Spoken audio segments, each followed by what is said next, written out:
Hey guys, it's Gary again. I am in the world famous Monument Valley. If it looks familiar, yep, that's all the places that you've seen in Western movies, from John Wayne to the HBO special Westworld. There's even been a Metallica video up on top of one of these buttes. It's absolutely gorgeous down there in the distance. Let's see if I can make it even bigger.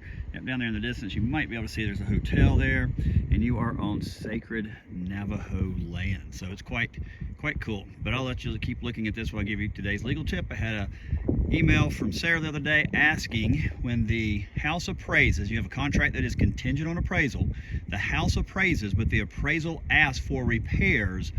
Is that something that can affect the appraisal contingency? And the answer is no. Appraisal contingency under the CCRA contract and the SCR contract, the state contract, all are about value. So if it doesn't appraise, then the appraisal contingency kicks in.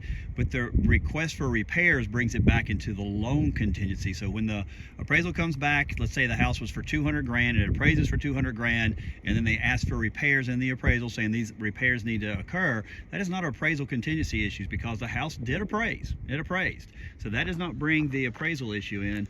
That actually brings in back to the issue of repairs as well as loan. So no, that does not give you an out under the appraisal contingency. And the reason that's important is that if you have already completed repair addendum or repair procedure in the state contract, and you've already finished the loan contingency issues, then that would make it a default on the buyer for not closing for that particular issue. So again, we have a house appraised for 200 grand. The contract was for 200 grand. It was contingent on financing and contingent on appraisal. In the state contract or the CCRA contract, as you know, the appraisal contingency lasts all the way to the closing, but the financial contingency ends 5 days prior to closing. So if we are within that 5-day period and it comes back that a house actually does appraise, but they want repairs, that's a problem for the buyer, not a problem for the seller. And that could be a default by the actual buyer. All right, so I hope that answers the questions.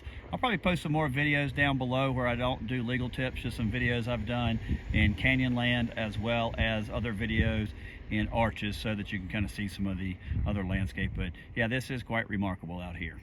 Y'all take care.